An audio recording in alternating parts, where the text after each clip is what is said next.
What's up guys? So hari ni kita akan masuk chapter baru iaitu chapter 7 Quantum Physics. So dalam chapter ni kita ada 3 subtopik. Yang pertama Quantum Theory of Light, and then kita ada Photoelectric Effect, dan last kita ada Einstein's Photoelectric Theory. Jadi untuk hari ni kita akan masuk 7.1 Quantum Theory of Light. So macam biasa, sebelum kita sambung dengan pelajaran kita, mari kita lihat apa learning outcome untuk hari ini. Okay, so untuk chapter ni, ada 7 yang saya dah listkan kat sini. Walaupun dia nampak banyak, tapi dia sebenarnya simple. Okay, yang pertama, you should be able to explain macam mana objek absorb and emit radiation. Okay, and then seterusnya, you should be able to identify what is a black body. And then number 3, you should be able to understand what is a black body radiation. Number 4, you should be able to discuss the ideas that spark the quantum theory, quantum physics theory. Then number 5, you should be able to explain what is quantum of energy. Number 6, you should be able to understand the concept of wave-particle duality.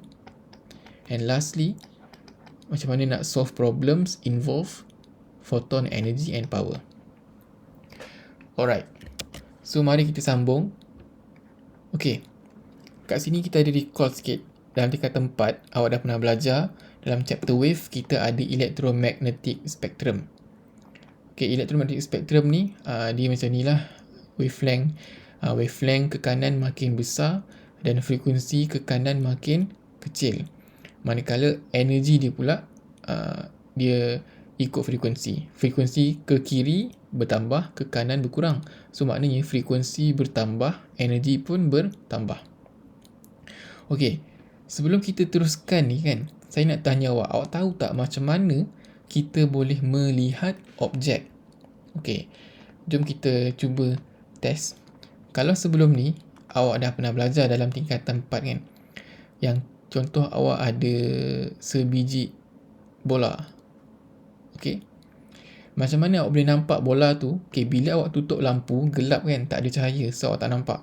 Dan bila awak buka lampu, awak nampak lah bola tu dan benda-benda lain lah. So maknanya kat sini awak tahu bola ni dia memantulkan cahaya. Kan? Ni incident light tadi, memantulkan cahaya ke dalam mata awak. Tapi sebenarnya macam mana benda ni berlaku? Macam mana proses ni berlaku? Okey, dia sebenarnya ada proses yang melibatkan benda-benda kecil dalam ni, iaitu yang kita panggil sebagai dia punya elektron. Apa benda elektron? Macam mana pula elektron? Okey, dia macam ni. Kita tahu dalam keadaan biasa, setiap benda ni ada atom. Setiap benda memang ada atom lah. So tengah-tengah dia ada nukleus dan juga proton. Okey, sekeliling dia ada elektron. So elektron ni dalam keadaan biasa kita panggil dia elektron in ground. Ground apa? Ground state. Ni keadaan biasa dia. Okey. Apa yang berlaku bila awak buka lampu? Lampu ni adalah electromagnetic wave. Electromagnetic wave. Dalam kes ni dia light energy. So light energy ni juga kita tahu dia adalah sejenis photon. Okay, so apa yang berlaku bila awak buka lampu, bila awak pancarkan photon kepada objek ni, okay, dia punya atom tu akan absorb photon ni. Okay, photon ni radiation tu lah. So dia akan absorb photon ni sampailah elektron ni menjadi lincah. Dia absorb energi daripada photon ni, dan daripada ground state dia akan bertukar kepada excited state.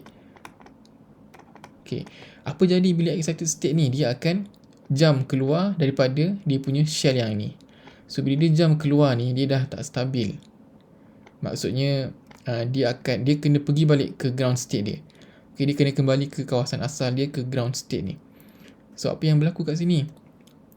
Okay, bila dia dah absorb photon ni kat sini, dia dah jadi excited kat sini, dan dia kena lompat balik ke dia punya ground state. So bila dia lompat ke ground state ni, apa yang berlaku, dia akan release energy tu. So energy tu yang dikenali sebagai photon tadilah. Dia absorb photon, dia pergi ke excited state. Dia release photon, dia pergi semula ke ground state. So proses ni berulang-ulang lah selagi mana ada photon, kan. So sebab itulah photon yang dikeluarkan ni, inilah yang cahaya yang kita nampak tu daripada objek. So sebab itulah kita boleh melihat apa-apa objek yang dikenakan cahaya.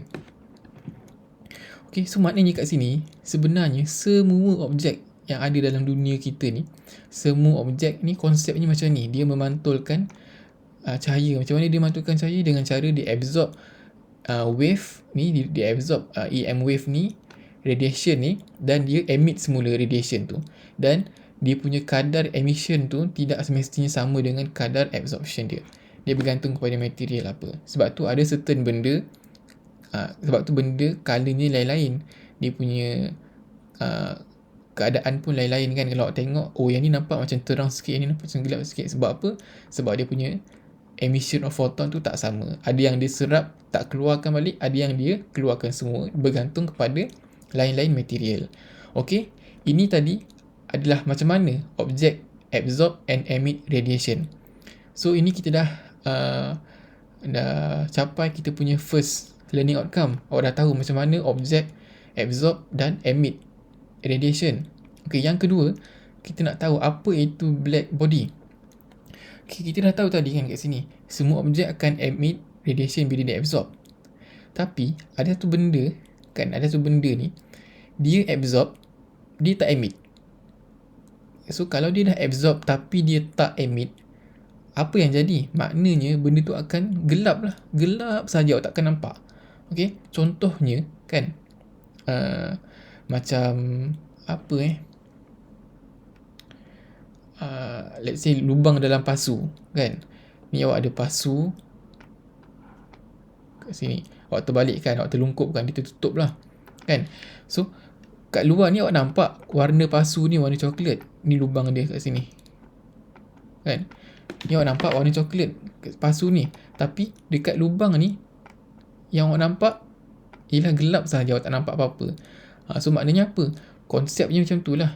Foton yang masuk ke dalam ni tadi, dia bounce off dalam internal wall ni, tapi dia tak keluar semula. Sebab tu awak tak nampak dalam lubang ni, awak nampak gelap sahaja. So case ni yang kita panggil sebagai black body. Contoh lain, apa yang dimaksudkan dengan black body tadi ialah lubang telinga awak. Macam ni lubang telinga mana? Mana lubang telinga? Ni lubang telinga. Kan? Kenapa kita nampak telinga orang ni dekat sini warna coklat, tapi dekat dalam ni gelap je, padahal dia ada lubang, nampak kan? Patutnya boleh nampak lah. Kenapa tak nampak? Sebab cahaya yang masuk ke dalam tu bounce dekat dalam dinding-dinding ni sampailah dia hilang. So dia tak keluar balik. Kalau dia keluar, awak nampak lah, tapi dia tak keluar. Sebab itulah awak nampak dia gelap sahaja. Dan dalam kes ni dia dikenali sebagai black body. So black body ni sebenarnya ialah a very good absorber of radiation. Dan dia juga sebenarnya is a very good emitter. Apa benda? So kita tengok kat sini. Black body tu apa? Black body is an idealized body that is able to absorb all electromagnetic radiation that falls on it. Itulah tadi, dia absorb tapi dia tak reflect, dia tak emit semula. Tapi macam mana dia nak emit? Okay, sebenarnya dia tidak emit semula radiation tu, tapi dia boleh emit satu benda yang kita panggil sebagai thermal radiation. Dan thermal radiation ni pula bergantung kepada temperature. Okay, lain-lain temperature, lainlah dia punya thermal radiation. Contoh kan, contohnya awak boleh anggap macam arang kan. Arang kan warna hitam. Kan, katakan ni arang awak warna hitam. Ni arang warna hitam. Asal warna hitam je. Kalau awak suluh cahaya kat sini pun dia tetap lagi warna hitam kan, betul tak? So kat sini dia dah act sebagai black body lah. Tapi bila awak bakar arang tu kan, lama-lama dia jadi warna merah, and then ada waktu dia warna putih kan. Kenapa dia berubah warna? Sebab dia emit thermal radiation. Thermal radiation ni tadi dia bergantung kepada temperature lah. So maknanya bila temperature arang ni bertambah, dia punya thermal radiation pun bertambah. Sebab itulah dia boleh emit thermal radiation. Okay, this radiation, the radiation emitted forms a continuous spectrum and is unaffected by the nature of the black body surface. Macam tadi yang saya kata tadi, mula-mula dia mungkin warna merah, lepas tu jadi warna makin lama makin terang, makin terang, makin terang. Contoh lain, kalau awak tengok besi kan, besi panas. Asalnya besi tu macam tu je colour dia, tapi bila makin panas, mula-mula dia orange sikit, lepas tu merah ke macam mana kan, colour dia lah. Dan lama-lama awak nampak besi tu macam warna putih. Itulah dia punya continuous spectrum tadi lah. Dia bergantung kepada suhu dia kan. Dan suhu yang this object emitting electromagnetic radiation which is determined by its temperature is known as a black body radiator. Okay, tadi kita panggil black body. Black body tu ialah objek yang idealized body tadi kan, yang absorb semua electromagnetic radiation. Tapi radiator ni apa? Bila dia emit thermal radiation, itulah yang dipanggil sebagai black body radiator.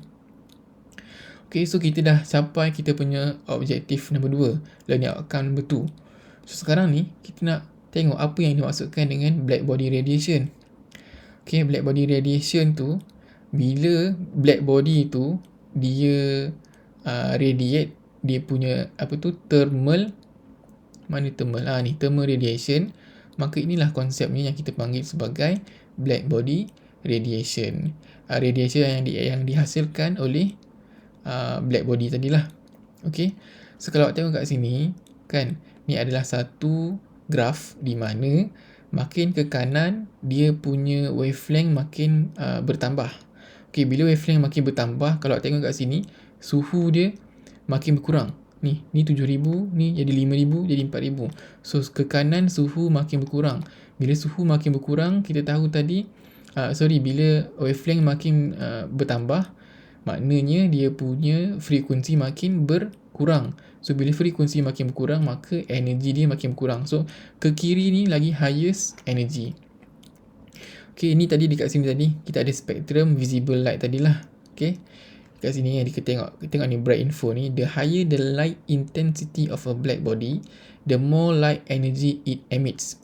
So maknanya black body tadi kan, bila kita dah panaskan black body tu, so bila dia punya light intensity tu bila dia punya temperature tu makin tinggi, ke kanan kan, ke kiri makin tinggi kan, so maknanya lagi banyak cahaya. So bila lagi banyak cahaya, lagi banyak lah dia punya radiation tu, thermal radiation. So ke kiri ni makin banyak dia punya thermal radiation ataupun energy tadi. Okay, so ni bawah ni adalah contoh macam kereta ni kan. Okay, kalau di tengah panas, dia punya ni makin tinggi, makin besar dia punya suhu. So makin besar suhu, dia punya colour pun makin bertambah. Inilah tadi yang saya maksudkan. Ni kawasan engine ni panas berbanding sini, sebab tu dia warna merah. Okay, and then kita ada oven heating element kan, mula-mula warna dia kelabu-kelabu je kan. Okay, and then bila makin panas suhu dia, bila kita kenakan electricity, suhu dia makin meningkat. Bila suhu makin meningkat, colour dia ni makin merah. Inilah tadi yang kita kata black body. Ni dia act sebagai black body juga, sebab dia emit thermal, apa tadi kita panggil thermal radiation. Okay, sebab apa? Dia bergantung kepada suhu. Dan yang ni pula thermal radiation in light bulbs. Tengok kalau ni ada filament ni, bila different amount of current yang lalu kat sini, different amount of temperature dia jadi. Dan bila masa dia temperature dia berbeza, dia punya colour ni pun makin berubah. Ni bila kurang temperature dia, colour dia macam ni. And then bila makin tinggi temperature, dia punya colour makin lama makin terang macam ni. Ni dia emit thermal radiation.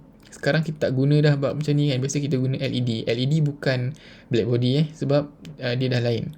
Dia bukan bergantung pada suhu. Dia constant je dia punya light yang dia emit. Okay, ni example tadilah of black bodies in daily life. So sekarang ni kita dah tengok example of black body ni. kita dah tengok apa puncanya, apa punca yang spark the idea ni of quantum physics ni, kan? Okay, ini idea-idea yang ada lah. Okay, macam mana idea ni boleh tercetus? Okay, kita tengok dulu perenggan ni sikit. Okay, light is an electromagnetic wave that is produced from the vibration of electric charge.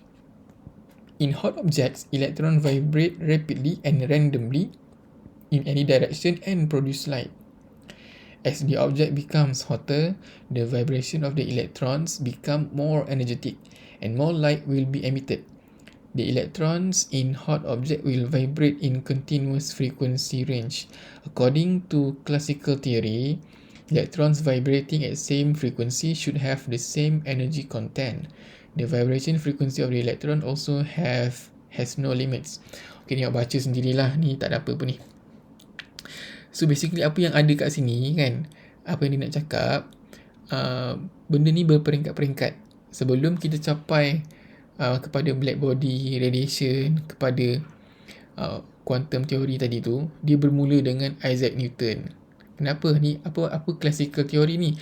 Classical theory ni maksudnya ialah physics yang lama-lama, maksudnya yang sebelum dia advance. Kira orang dulu-dulu lah. Okay. So mula-mula dia bermula dengan Isaac Newton. Dia describe. Ini yang boleh baca lah. So basically setiap apa yang saintis ni buat ialah Isaac Newton kata particle nature of light ni, dia kata single stream of particles or corpuscles. Corpuscle ni macam particle lah, ataupun molecule.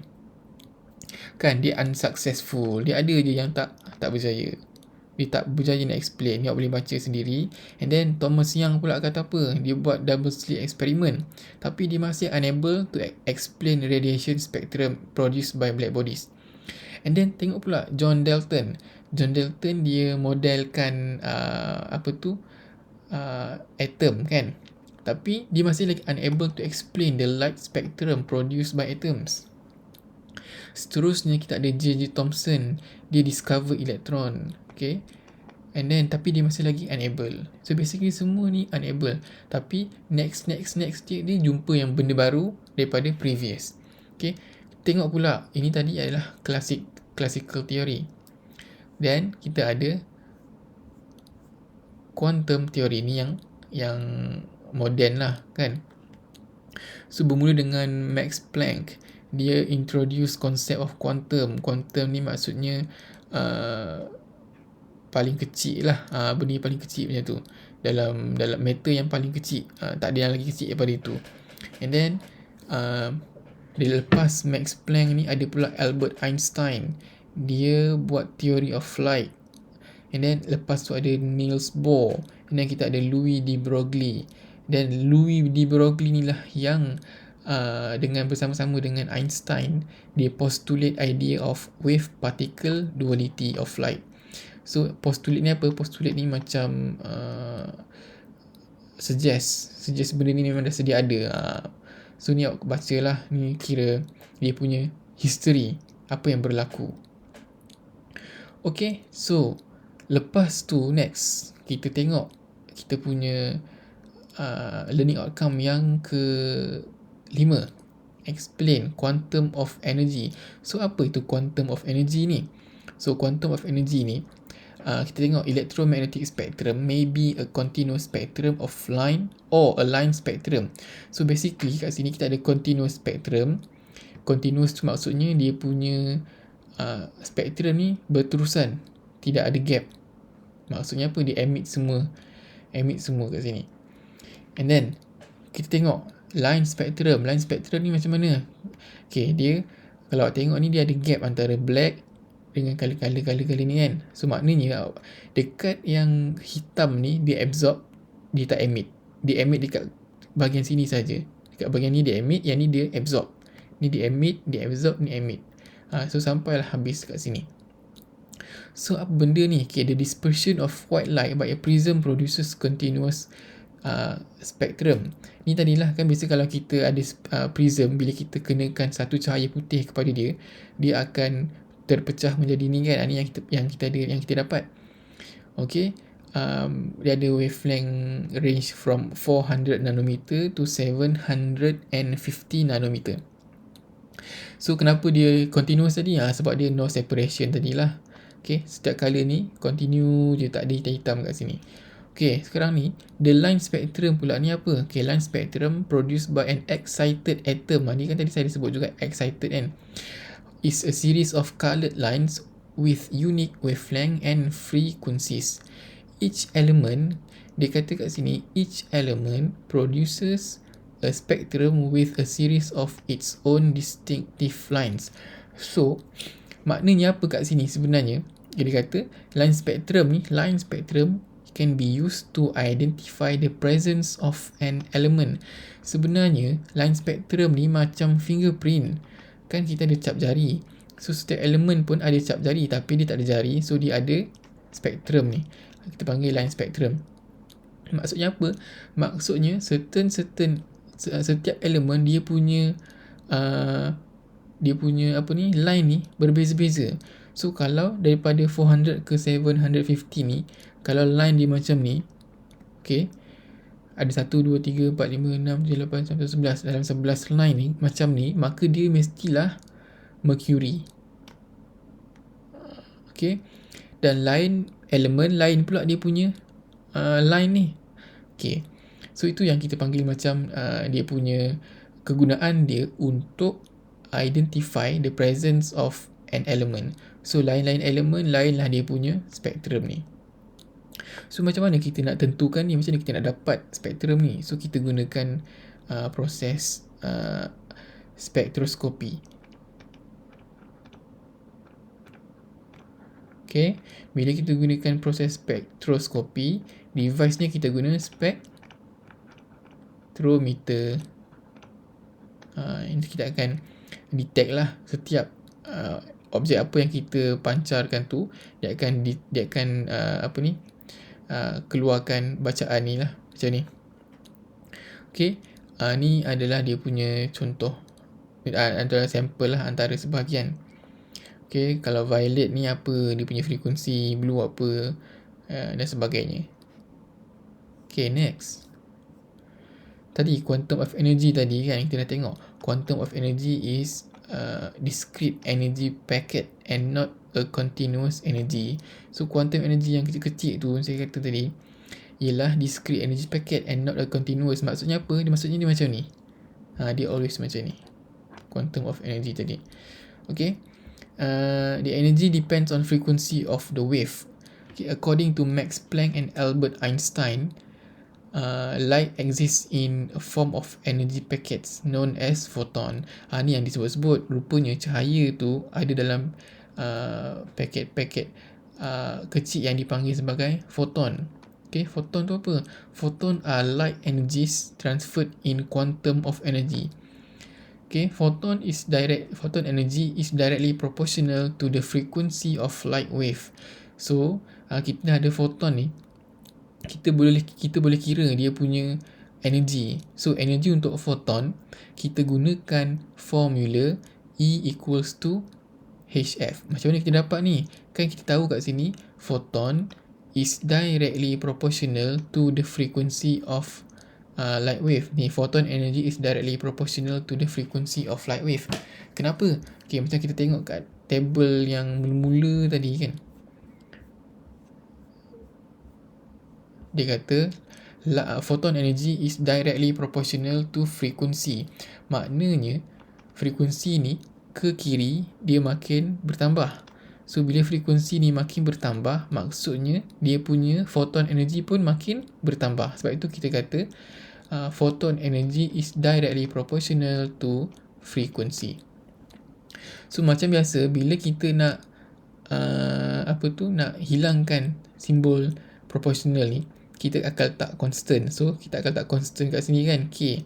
Tapi dalam case ni kita tak guna K. Kita guna E sama dengan HF. Kenapa kita guna H? H ni ialah Planck constant. Okay, apa itu Planck constant? So sebenarnya Planck constant tu saintis dah kira kenapa dia dapat H ni, kenapa dia gunakan H. Okay, kalau sebelum ni kita belajar formula untuk energy E equals to mc squared. Betul tak? Okay, tapi kita kena tahu dalam kes ni photon ni tidak ada mass. Dia ialah satu benda yang tidak ada mass. So kalau tak ada mass, macam mana kita nak masukkan dekat M ni kan? Kalau mass dia kosong, takkanlah energy always kosong. So formula ni tak boleh digunakan. So apa yang Planck ni buat, saintis tadi tu dia buat, dia kira, oh dia pun dapat satu formula iaitu macam ni, digantikan dengan constant H ni. Dan H ni ada nilai yang tetap iaitu 6.63 darab 10 kuasa negatif 34 ni. Ini adalah Planck constant. So kita dah ada formula ni. Kita tengok kita ada satu example. Okay, kita tengok example. Mana example saya? Okay, example 1. So dia cakap, dia suruh compare the energy of a 400 nanometer and 750 nanometer light photon. Dia suruh compare. So dia suruh compare energy kan. So awak tahu formula untuk energy of photon energy E sama dengan HF. So apa yang awak kena buat kat sini, awak kena kira energy dia lah. Macam mana kita nak kira? Kita tahu kat sini kita ada wavelength. Ni ada wavelength. Tapi dalam formula ni kita ada Planck constant yang memang dibagi dan kita ada frekuensi. Tapi kita tak ada frekuensi kat sini. Macam mana kita nak buat? So kita ingat balik, light photon ni adalah light. So kalau dia ada light, kita tahulah dia punya speed berapa. Speed of light berapa tahu kan? So speed of light tadi 3 darab 10 kuasa 8. So kita ada speed. Sekarang kita ada lambda, tapi kita nak frekuensi. So macam mana? Apa kaitan frekuensi ni? Kalau awak tengok frekuensi ni, frekuensi sama dengan 1/time kan? So macam mana kita nak kaitkan frekuensi, lambda and speed of light? Okay, speed of light ni ialah displacement ataupun distance over time, betul tak? So distance ni juga sama dengan lambda. Okay, dan time ni sama dengan frekuensi kat sebelah. So maknanya speed of light kita boleh samakan dengan F lambda. Okay, so kita nak cari E. Macam mana kita nak buat? Kita substitute lah F ni. So daripada sini kita dapati F sama dengan C over lambda. So sini kita substitute dalam formula E, kita akan dapat E sama dengan H C over lambda. So kita boleh cari berapa dia punya energy of 400 ni dan juga 750 ni. Macam ni kita nak cari. So tengok je kat sini kan. Okay, untuk yang E1 kita substitute ni, gunakan formula yang kita dapat tadi. Substitute segala yang ada. Ni kita punya Planck constant, ni speed of light dan ni dia punya lambda. So kita kira E1 dapat 4.97. Manakala itu kita dapat 2.65. Soalan suruh compare. So kalau soalan suruh compare, maknanya kita kena bandingkan antara dua ni, yang mana lebih besar, yang mana lebih kecil. Okay, kita boleh kata light photon dengan wavelength 400 nanometer ni has higher energy. Kat sini lah dia kata shorter wavelength, higher photon energy. Sebab ini shorter daripada sini. Ini shorter. Therefore energy dia pun lebih tinggi. Okay, alright. So kita tengok next. Okay, kita dah masuk ke kita punya learning outcome yang ke-6. Ini second last. Wave particle duality. So apa yang dimaksudkan dengan wave particle duality ni? So wave particle duality ni ialah kita kata light tu dia behave sebagai wave, seperti wave, dan dia juga behave seperti particle. Apa maksudnya? Okay, maksudnya kalau sebelum ni awak dah pernah belajar awak dah pernah belajar wave boleh berlaku interference pula, interference, boleh juga berlaku diffraction.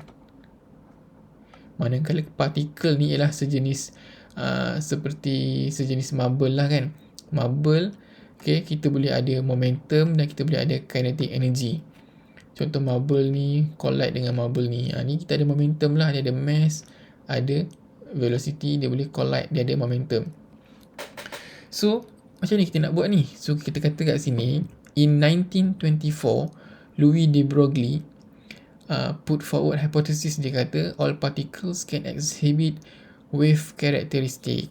Okay, and then lepas dia buat semua, sebenarnya ada pengiraan yang panjang jela kat sini. Dia pun dapati formulanya boleh dikeluarkan seperti ini, iaitu lambda sama dengan Planck constant H divided by momentum.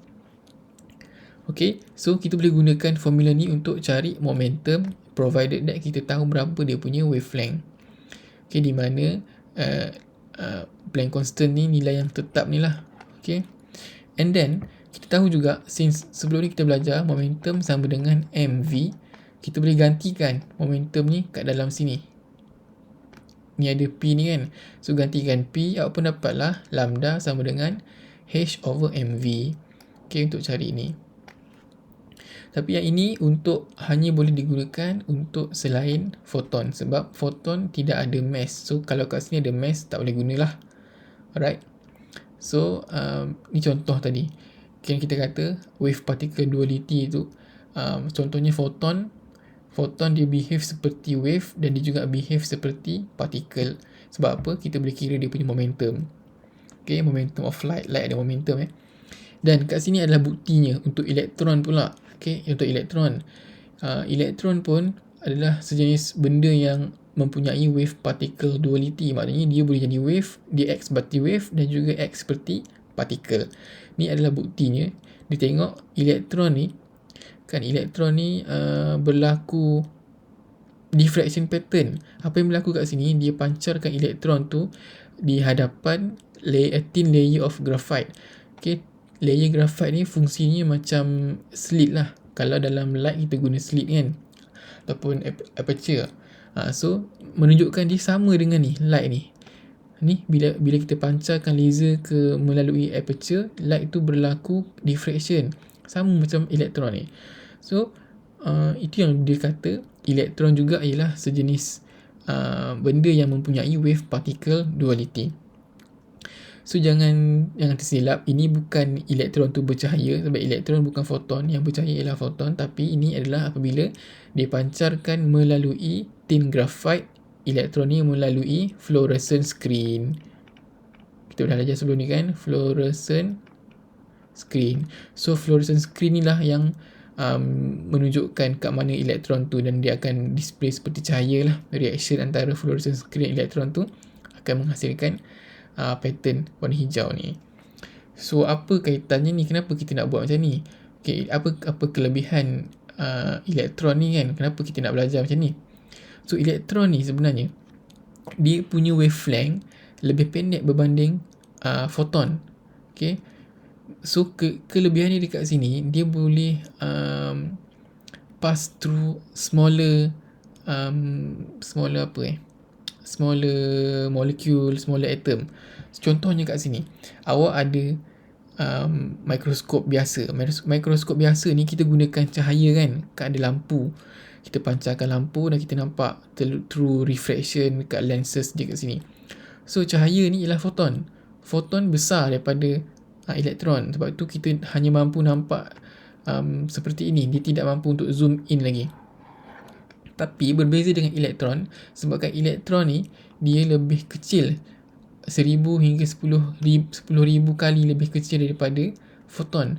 So sebab itulah kita boleh nampak dengan lebih jelas. Kenapa? Sebab dia boleh pancarkan ke dalam kawasan yang lebih halus berbanding foton. That's why kita ada elektron microscope untuk tengok lebih detail sesuatu objek. Okay, so dekat sini tadi kita tahu elektron kan juga mempunyai wave particle duality. So sebab apa? Sebab dia exhibit tadi properties of particles and wave. Okay, yang kita belajar tadi elektron dan light lah. Tapi bukan sahaja dua ni, proton dan neutron juga adalah partikel dan juga mempunyai ciri-ciri wave. Okay. So tadi kita dah tengok formula untuk light energy, E equals to HF. Okay. Dan kita dah gantikan tadi di mana C equals to F lambda, dan bila kita gantikan ni ke dalam sini, kita dapat E equals to HC over lambda. Okay, formula datang kemudian pula example dulu kan. Patutnya formula dulu. Okay, sekarang ni solving problems for photon energy and power. Ini adalah kita punya learning outcome yang terakhir. Kalau tengok daripada formula asal ni, E equals to HF ni merujuk kepada energy for one photon. So kalau kita ada lebih daripada satu, macam mana kita nak buat? Sudah haraplah dengan N. Sebab itulah kita dapat power dia. N ni bukan sahaja bilangan tapi dia adalah per second. Sebelum kita dah belajar kan, power sama dengan energy divided by time. Okay, dalam ni pun sama, energy ni divided by time, tapi time ni dalam N. Kenapa N? N ni juga merujuk kepada bilangan foton dalam masa 1 saat. Okay, N ni ialah bilangan foton dalam masa 1 saat. So dalam kes ni, kita dapati formulanya seperti inilah. Power sama dengan NHF, sama juga dengan NHC over lambda. Macam mana kita dapat ni? Kita gantikan daripada sini. Okay, jom kita tengok example 1. Okay, tadi dah example 1, ni example 1 lagi. Ini mungkin example 1 yang kedua. Okay, kat sini kita ada power 50 watt lamp emits red light with a wavelength of lambda dan bla bla ni lah. Soalannya tanya, what is the number of photon emitted per second? So kita tahu photon emitted per second ni tadi ialah apa? Ialah N. So tulis semula formula tadi. Kita ada power sama dengan N H F. Kat sini kita ada wavelength, kita tidak ada frekuensi. Ataupun tulis juga sama dengan N H F tadi apa? F tadi ialah NHC over lambda kan? Kan betul tak? NHC over lambda. Ni lah dia tadi. Gunakan yang ini.